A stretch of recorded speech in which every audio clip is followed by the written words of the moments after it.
Yes, yes, yes, yes, yes, yes, yes, yes, yes, yes, yes, yes. Brian Danielson, you owe me one. Yes, yes, yes.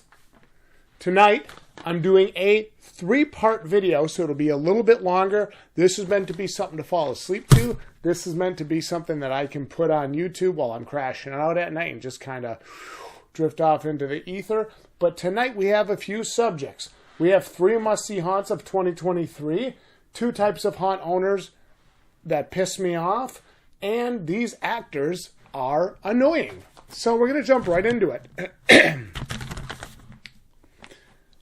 3 haunts you must visit in 2023.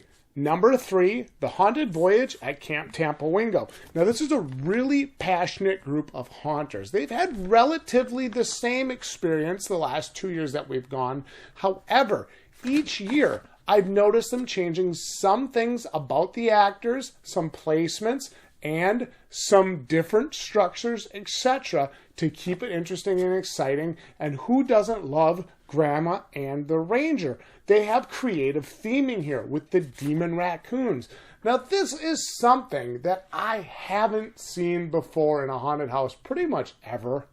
And I really, really enjoy that about the Haunted Voyage at Camp Tampa-Wingo.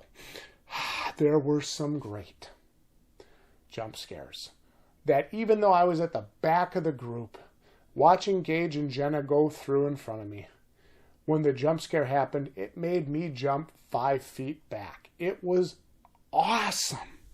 And you can feel the energy and the passion when you walk into this haunt. There is something in the air at Camp Tampa-Wingo, The Haunted Voyage. There's just something that makes you go, yeah, this is gonna be a good time. It has a certain feel to it.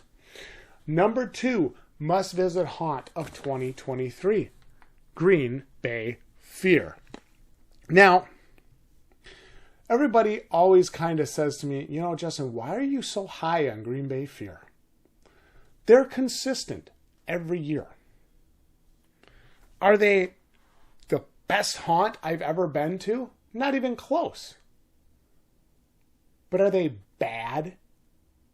Have I gone through there and walked out and gone, what the fuck was that? Not really. Sure, they've had some nights where maybe they misstep here and there. But for the most part, it's always an entertaining experience. And the reasons I attribute to this are, it's a volunteer haunt. And a lot of times your volunteer actors care more and act better than your actual paid actors. They have actors that actually care about their show. Again, differentiating this from just being volunteer actors, they have actors that they care about their character and staying in character and entertaining you. That's the difference. The Haunted Trail is quite spirited, both literally and figuratively. One of the best haunted trails I've been to in a very, very long time. Their scenery develops every year, right? They give you something new to look at. A new structure in the woods, a couple new twists and turns in the funhouse, maybe a new sequence or 2 flipped backwards, left, right, up, down, forward, back, doesn't matter, in the house. And I like that about Green Bay Fear. They keep it interesting. And they have a really entertaining midway act and actors keeping things interesting as you wait in line and as you go to the different events. I credit this to Mr. Jingles, and I credit this to some of the other actors as well. Green Bay Fear is always a good time. I don't know if I've ever walked away from Green Bay Fear and gone, that fucking sucked, I'm never going back. And my number 1 haunt that you must see in 2023, Scare USA. Very different setup and design. This haunt is different. And they should be proud of that. This is the kind of haunt where you go through and you're like, that was weird. Tight spaces, hard turns, sheets in your face, monstrous creatures. velociraptors poking at you around every corner. It's just a different setup in there. Like, I can't compare, of all the haunts I've been to, even Burial Chamber, for as much as they zigzag and zigzag like they do, I cannot compare Scare USA to any other haunt I've been to in the state. It's just different. They have exceptional line actors and personalities for their characters, whether it's Pogo the Clown, Prick the Clown, Slipknot Guy, or Rat Girl. They have different characters with different personalities that you will come back to see. They have the same price as big name corporate haunts with what feels like 3 times the scare and quality. You get the feeling these guys actually listen to their criticisms, right? You get the feeling like when somebody tells them, you know, guys, this really sucked. Well, why did you think it sucked? Insert reasons. Those are actually valid reasons. We're going to have to work on that. Like, you get the feeling like these guys actually, you know, give a shit about their customers, which is so important. Except for the long lines thing. They don't seem to have an answer for that other than FastPass. Then again, I don't think any haunt has an answer for long standard admission lines. And they have some of the most animated actors in the business, really setting Scare USA apart. Now let's move on to 2 types of haunt owners that I hate. Again, guys, don't take these videos personally or too seriously. This is preseason content. This stuff is for fun. Mr. or Mrs. Do No Wrong.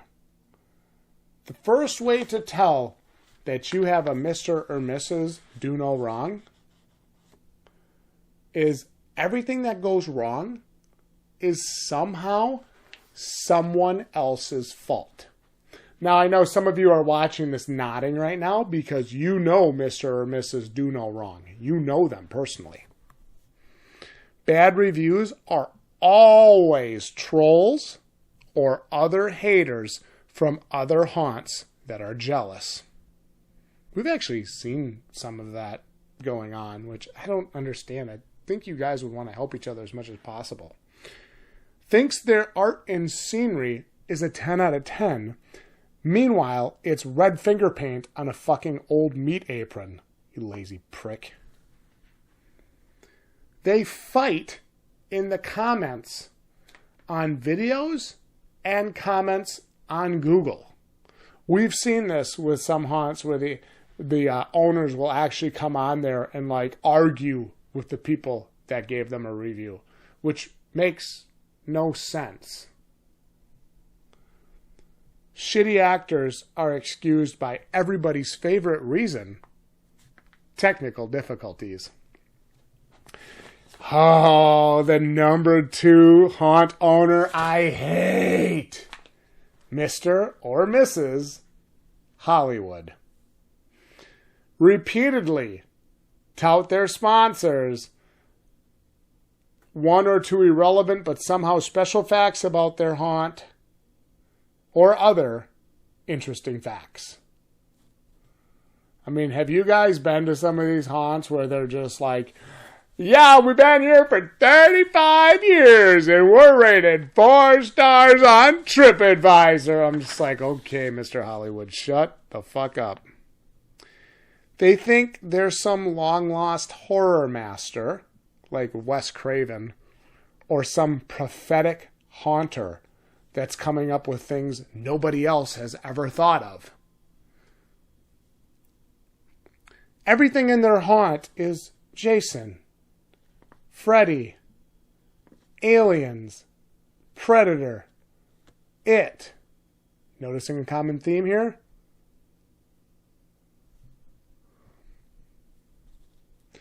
They point out every fucking Hollywood movie reference in their haunt. Like if you're walking through for a tour, they'll be like, well, did you notice that street sign in the 14th room? 3 slides to the left, 2 panels up, 4 panels over. Yeah, that's an actual Hollywood street sign from the movie It. Listen, dude, I don't give a shit. It doesn't affect how I feel about your haunt. But it's really original, man. Kill me. Standard admission is $40. Plus tax, you fucking peasant. Those are some haunt owners that I hate. Ooh, these actors are annoying. Part 3 of this video. I wanted to make sure that I got this video a little bit longer. I wanted to give you guys something to sit down and something to digest. I know some of you are going to be like, Justin, you're not supposed to make fun of the actors. I mean, these actors are annoying. Let's be honest. My favorite, the Screamer. Here we go, guys. So, you know, your group's going through. It's kind of dark. And this girl just comes walking out of nowhere, right in your ear. Except she actually screams. I can't do that because, you know, I'm a grown man. She screams right in your buddy's ear. Oh, that got me. And, of course, you know, I'm 5 steps back. She can see me standing there. And then as I walk by, she screams right in my ear. You are annoying. Nobody thinks you are funny. And by the way, for the actors out there that are the Screamer, you know who you are.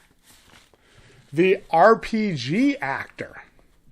They used to work at Heritage Hill, and they never break character, even if you're dying. They can churn butter, but I bet that fat ass can't do 10 push-ups. Woo, baby, you guys know who I'm talking about, right? Like, they just refuse to break character no matter what. You could be lying on the ground, hemorrhaging blood out of your eyes, ears, and mouth, and they would still be like, yeah, me and my cousin Billy was down there with a shotgun, took your friends out. They're like, dude, I'm fucking hemorrhaging blood and dying. Could you please call 911? Break character, you dumbass. The Slider. Dude, you're not scary. At all. Nobody wants to say it. You're usually a kid. You can't touch me. And stay the fuck away from my car. The Artistic Haunter. Ugh. Jesus Christ. Go fuck yourself.